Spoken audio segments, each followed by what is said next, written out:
Varicose veins కి సరైన చికిత్స కోసం సంప్రదించండి ఎవిస్ హాస్పిటల్. నమస్తే అమ్మా. మనకి పోలీస్ వర్గారోహణ ఉంది. ఈ రోజు యొక్క విశిష్టత ఒక్కసారి. కార్తీక మాసంలో దీపాలు పెట్టడం యొక్క ఫలితం ఏమిటో తెలియచెప్పేది పోలీస్ వర్గానికి వెళ్ళడం.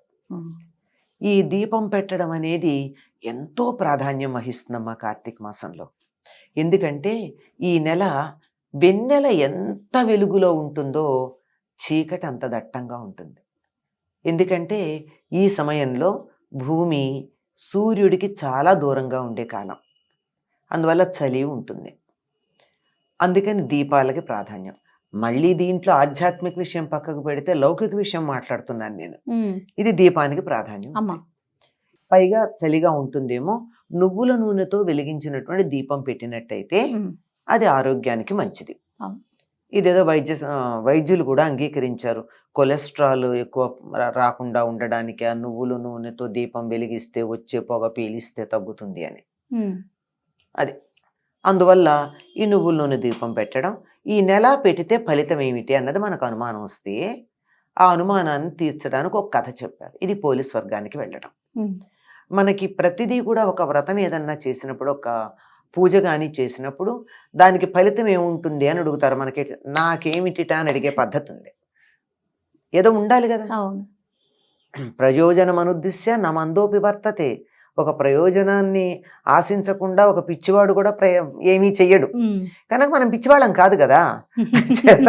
ఏదో ఒక ప్రయోజనం కావాలి. మీరు నెల దీపం పెడితే ఈ ప్రయోజనం ఉంటుంది అని తెలియజెప్పేటటువంటి ఒక ఇతివృత్తాన్ని ఉదాహరణగా చెప్తారు. అందుకే ప్రతి వ్రతంలోనూ మీకు ఒక వ్రత కథ ఉంటుంది. ఈ కథలన్నీ కూడా ఈ భారతదేశంలో జరిగినవే. అందువల్ల ఒక్కొక్క కథ ఒక్కొక్క ప్రాంతంలో ఉన్నట్టుగా చెప్తారు. ఈ పోలీస్ వర్గానికి వెళ్ళేటటువంటి కథ పూర్తిగా గోదావరి తీరంలో జరిగినటువంటిది. గోదావరిలో స్నానానికి వెళ్ళినట్టే చెప్తారు అందులో. పైగా ఈ కార్తీక మాసంలో దీపాలు పెట్టుకోవడం అన్నది ఒక వర్గానికి ఒక వర్ణానికి చెందింది ఏం కాదు. అందరూ పెట్టుకోవాలి, అందరూ పెట్టచ్చు. వీళ్ళకి అర్హత ఉంది, వీళ్ళకి అర్హత లేదని కాదు. ఎందుకో అసలు ఇవేమీ తెలియకుండానే ఈ సనాతన ధర్మంలో ఒక సామాజిక వర్గానికి ప్రాధాన్యం ఉంది, ఒక దానికి లేదు అని దుమ్మెత్తుకొస్తూ ఉంటారు. ఇవి చదివితే అర్థమవుతుంది. కరెక్ట్ అమ్మా. ఇవి చదవకుండా హాఫ్ నాలెడ్జ్ అంటే డేంజరస్. అది దాంతో వచ్చేటటువంటి సమస్య. ఇదేమిటంటే ఒక చిన్న కథ చెప్పండి. నేను చాలా క్లుప్తంగా చెప్తాను, అందరికీ తెలిసిన కథే గనక అందులో తెలుసుకోవాల్సిన విషయాలకు ప్రాధాన్యం తప్ప కథకు కాదు. ఒక ఆవిడకి 5 అనుకుంటా కోడళ్ళు ఉంటారు. పై 4 కోడళ్ళు అంటే ఇష్టం, 5వ కోడలంటే ఎందుకో ఇష్టం ఉండదు. ఎందుకంటే జాతి వైరం అమ్మ, స్వభావాలు వేరుగా ఉంటే ఇష్టం ఉండదు అంతే. ఈ అత్తగారికి కార్తీక మాసం వస్తే వాళ్ళు గోదావరికి స్నానానికి వెళుతూ తన పెద్ద కోడళ్ళని తీసుకెళ్లేది, ముందున్న వారిని అందరినీ. ఈ చిన్న కోడళ్ళని రానిచ్చేది కాదు, రావద్దనేది. సో ఈవిడికి కూడా ఉంది కోరిక పాపం.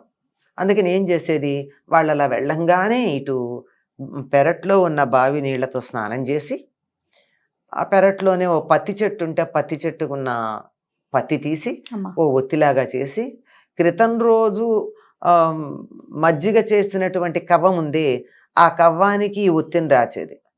కాస్త వెన్న అంటుకుంటుందిగా, అది దీపం తులసి దగ్గర పెట్టేది. పెట్టి అది మరి నేతి దీపం పెట్టిన ఫలితం ఆవిడికి. పెట్టి బియ్యం వాడేసుకునే బుట్టలను ఉంటాయి మనకి, అంటే వెదురుతో బుట్టలు ఉంటాయమ్మా. బియ్యం కడిగి అందులో వేస్తారు, పొడి పొడిగా వచ్చేస్తాయి. నీళ్లు కారడానికి కొంచెం ఖాళీలు ఉంటాయి కదా, ఈ బుట్ట దాని మీద బోర్లించేది. ఎందుకంటే దీపం దూరం నుంచి వస్తున్న అత్తగారికి వాళ్ళకి కనపడకూడదు. వాళ్ళు వస్తున్న జాడ రాగానే గబగబా ఇవన్నీ పక్కన పెట్టి ముసుగు పెట్టుకుని పడుకునేది. అమ్మయ్యా పుణ్యం మాకే వచ్చింది, దీనికి పుణ్యం రాలేదని వాళ్ళు సంతోషపడ్డారు. అయిపోయింది. చివరి రోజు ఇలా నెల రోజులు చేసింది. అయిపోయింది.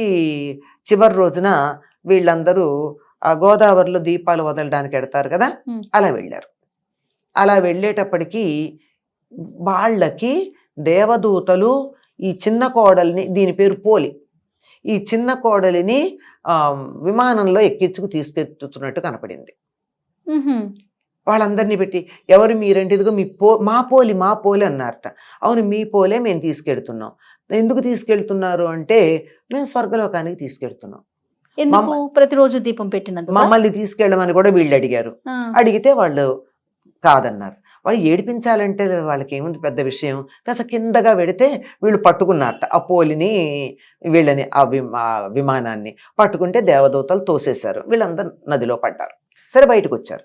వచ్చి అదేమి మేము దీపాలు పెట్టాం, మేము కార్తీక స్నానాలు చేసాం, మేము కార్తీక దీపాలు పెట్టాము, అదేం చేయలేదు కదా, ఎందుకు తీసుకెడుతున్నారు అంటే మీరు ఎన్ని చేసినా పుణ్యం మీకే కావాలి, ఇంకొకళ్ళకి పుణ్యం రాకూడదు అని ఒక దుర్బుద్ధితో చేశారు గనక, ఇంకొకరికి పుణ్యం రాకుండా అడ్డుపడ్డారు గనక మీకు స్వర్గంలో అడుగుపెట్టే అధికారం లేదు.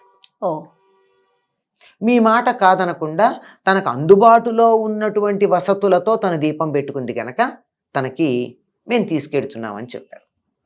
అంటే అర్థం ఏమిటి కథలు? పుణ్యం అన్నది నాకే కావాలి అనేటటువంటి స్వార్థం ఉండకూడదు. పుణ్యం అందరికీ కావాలి అమ్మా, ఇతరులకు కూడా దాన్ని పంచాలి. మన దగ్గర ఉన్న వస్తువే నలుగురికి పంచి వాళ్లతో కలిసి అనుభవిద్దాం అనుకుంటామే, పుణ్యం కూడా ఇతరులకు వస్తే నీకేం నష్టం లేదుగా. ఇప్పుడు ఆ అమ్మాయికి ఆ పోలికి కూడా పుణ్యం వస్తే అత్తకిను తోడుకోడలకి నష్టమేం లేదు, కానీ అసూయ ఇంకోళ్ళకి రాకూడదు. ఇలా ఉన్నటువంటి వాళ్ళు స్వర్గానికి రారు. అంటే ఇందులో మనం నేర్చుకోవాల్సింది ఏమిటి? గోదావరికి వెళ్ళి స్నానం చేసే వీలు లేకపోతే ఇంట్లో చెయ్యండి. ఇంట్లో కూడా బావి లేకపోతే బకెట్లో నీళ్లతో చెయ్యిలా 3 సార్లు తిప్పి గంగా గంగా గంగా అంటే గంగ అందులోకి వచ్చి ఉంటుందిట ఈ నెలంతా. అంచేత గంగా స్నానం అని అనుకుని స్నానం చెయ్యండి.